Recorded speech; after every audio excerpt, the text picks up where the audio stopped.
Hello বন্ধুরা, আজ আমি একটা চিকেনের স্পেশাল রেসিপি শেয়ার করব বলে চলে এসেছি। তো এটার নাম আফগানি চিকেন, যেটা আমার শাশুড়ি মা বেশিরভাগই তৈরি করে থাকেন। এটা শীতকালেই আমরা তৈরি করি।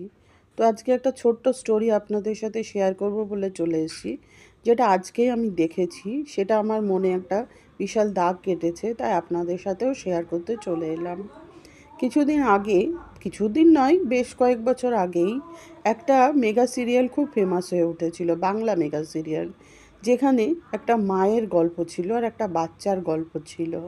সেই স্টোরিতে, সেই সিরিয়ালটাতে যে মেন ক্যারেক্টার, তার আসল জীবনের স্টোরি আমি শুনলাম আজ। সেখানে মেয়েটির যখন মেগা সিরিয়ালটা শেষ হতে চলেছিল, তার 6 মাস আগে মেয়েটির মা আর বাবার মধ্যে একটা প্রবলেম ক্রিয়েট হয়। তো মেয়েটির তখন মাধ্যমিক পরীক্ষা ঠিক আগে ছিল। সেই সময় মাধ্যমিক পরীক্ষা দেওয়ার সময় তার পাশে সাহস জোগানোর জন্য তার মা বাবা ছিল না।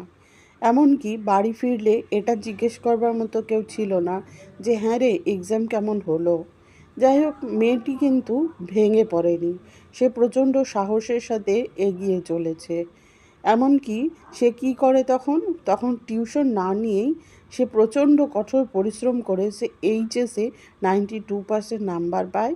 দিয়ে বাবার কাছে যায়, বাবাকে বলে, বাবা দেখেছো আমি কত সুন্দর রেজাল্ট করেছি, আমি ইচ্ছা করলে কিন্তু সব কিছুই করতে পারি। কিন্তু বাবা সেদিন ফিরে আসেননি।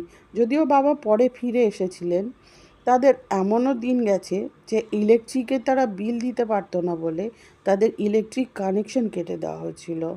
ঘরের সংসারের সমস্ত বাজার তাকেই করতে হতো। এমনকি তার মাকে দেখাশোনা করা সবই তাকেই করতে হতো, কারণ তার মা অসুস্থ হয়ে পড়েছিল বাবার জন্য টেনশন করে করে। কিন্তু মেয়েটি কোনো দিন হেরে যায়নি। সে কি করেছে, সাহসের সঙ্গে সামনের দিকে এগিয়ে গেছে। তাই আজকে সে প্রচুর ফেম পেয়েছে, গাড়ি বাড়ি সবই হয়েছে।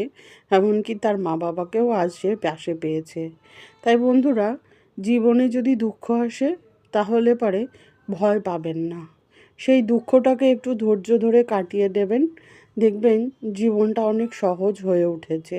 আর একটা কথা, ছোট্ট ছোট্ট জিনিসের মধ্যে খুশি নিন।